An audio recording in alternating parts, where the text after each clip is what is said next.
Hello good morning, કેમ છો આપ સૌ? આઈ હોપ કે તમે બધા મજામાં હશો. અત્યારે વાગ્યા છે સવારના 11:15 અને આજે એક વિડીયો શૂટ માટે જવાનું છે મારે ઉપલેટા.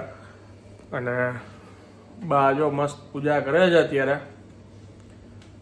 બા અહીંયા ફાવી ગયું મંદિરમાં વ્યવસ્થિત પૂજા કરવાનું તમારું સેટઅપ ગોઠવાઈ ગયું બધું? બધું ગોઠવાઈ ગયું અને મજા આવે છે. બહુ જ મજા આવે છે. હજી છે ને મને એવું લાગે છે લગભગ આવતીકાલે અહીંયા જે એક્રેલિકનું આખું મંદિરમાં ફ્રેમ આવવાની છે ને પાછળ એ તૈયાર થઈ જશે. એની પાછળ લાઇટિંગ કરવાનું છે એ થઈ જશે, પછી વધારે સરસ દેખાશે.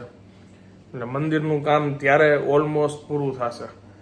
અત્યારે ઓમ જોઈએ ને તો ફર્નિચર કામ, ઇલેક્ટ્રિશિયન, આ મેજોરિટી કામ બધું પતી ગયું છે.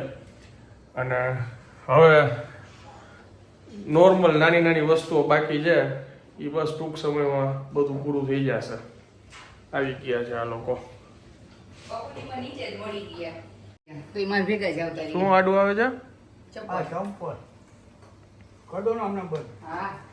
હા, હમણાં જવું જ છે મારે. નીચે પ્લાસ્ટિક વાળા આવું ભરાય વાઇપર લઈ લીધું એનું જોતું હતું ને મેં હારું બીજે ક્યાંયથી લેવું. ખર્ચા એટલે ખર્ચા ઉપર ખર્ચા. અરે ગેલેરી સાફ કરવા જતું હતું ને મશીન ને છાંટા ઉડે નવા મશીન ને ન ચાલે. જો મેં ભીંડો જોવો તમારો ચડી ગયો છે કે નહીં, મેં ટ્રાય તો કરી હમણાં એક વાર ચમચ ચલાવ્યો. જોઈ લો.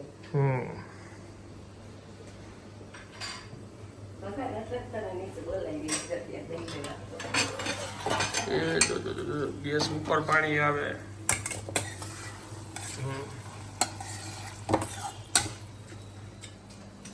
રેડી? ચડી ગયો. આ મસાલા જ્યારે જમવો હોય ઠંડો થઈ જાય બાળી દો. ઓકે. Much later.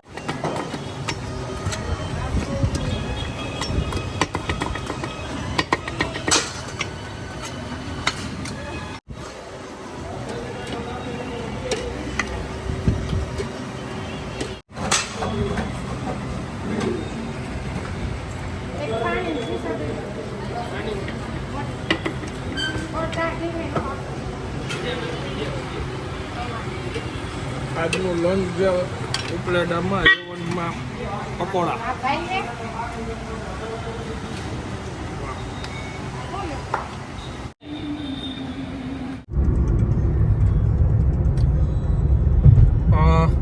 બપોરે પકોડા ખાતા હતા, બહુ ભૂખ લાગી હતી કેમ કે બપોરે જમ્યો નહોતો હું, કેમ કે ડ્રાઇવિંગમાં વળી મને નીંદ આવે એટલા માટે. અને પ્લેટામાં તમે કોઈને બી પૂછો ખ્યાલ જ હશે, મયુર ભજીયા અને A1 પકોડા બંને બાજુમાં જ છે, બહુ ફેમસ છે અને બંને જગ્યાએ ભીડ તમને જોવા મળે જ. એટલે 2 પ્લેટ પકોડાની ખાઈ પછી જે કામ હતું શૂટનું એ પતાવીને અભી હાલ થોડી વાર પહેલાં હજી અમે નીકળ્યા અને અત્યારે વાગ્યા છે સાંજના 7. હવે બેક ટુ હોમ, ઘરે જઈ રહ્યા છીએ. અને ઘરે આજે મને ફોન આવ્યો હતો હમણાં રિયાનો કે મોટા માસી આવવાના છે, એટલે ઘરે જઈને મોટા માસીને મળાવું. એ હજી ફર્સ્ટ ટાઈમ આવે છે નવા ઘરે એટલે.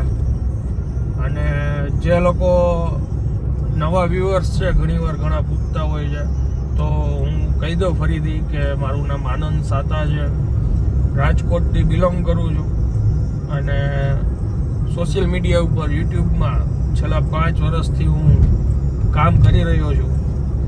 ઈટ એન્ડ ડ્રાઈવ કરીને ફૂડ બ્લોગિંગની આપણી ચેનલ છે, તેમાં ફૂડ એન્ડ ટ્રાવેલના વિડીયોઝ આવતા હોય છે. અને આ મારી ફેમિલી લાઈફસ્ટાઈલ બ્લોગિંગ ચેનલ છે, જેમાં તમે મારા બ્લોગ જોવો છો. અને હું પૂરી કોશિશ કરું છું કે રેગ્યુલર રહું બ્લોગમાં. ઘણા લોકોની એ પણ ફરિયાદ હોય છે, તો હું કોશિશ કરું છું કે હવે રેગ્યુલર જ હું રહીશ બ્લોગમાં. અને બસ ફટાફટ ઘરે પહોંચીને મળીએ.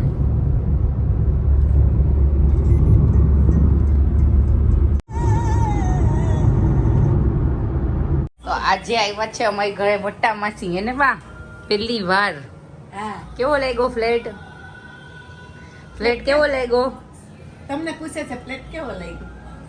એ કેવો ગયો હું આને ઈ તો કહેતી હતી. અને હું આ કલાને કહેતી હતી મેં માસીનો ફ્લેટ જોયો એને હજી હોય પણ નથી પછી એને આ કરાવવું છે ફર્નિચર બધું એવી હે હું 32 તો નથી પહેર્યા તે તમે અહીંયા કબાટા કા શું કરતા હતા આમાં મને એમ કે તમે 32 પહેરી લે દાંત પેટ તો ભૂલી ગયા. અરે ભગવાન હવે દાંત કેમ મગાવા એમને બોરીને ખાઈ લેજો ખાઈ લે ખાઈ નહીં તો જેવું તો દીદી નો નીકળ્યા હોય તો ફોન કરું. હા તેમ કર હે હા દીપા નથી આવી હજી તેને દીપા લેતી મોટા માસી આવ્યા છે. હું બનાવું છું થેપલા ને બટેટાનું શાક. પછી એવું કે માસી દાંત ભૂલી ગયા છે ઘરે, હવે કેમ જમશે એ પ્રશ્ન છે. જોઈએ દીદી નો નીકળ્યા હોય તો કોલ કરીને પૂછી તો એ દાંત લેતા આવે.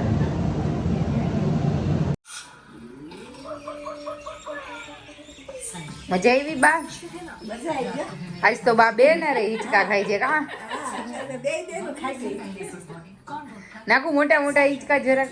ના થોડા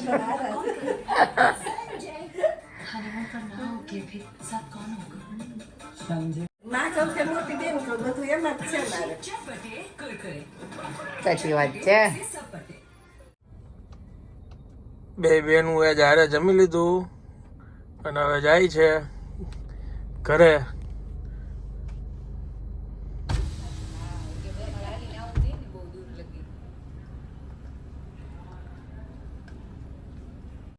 આગળ લઈ લો.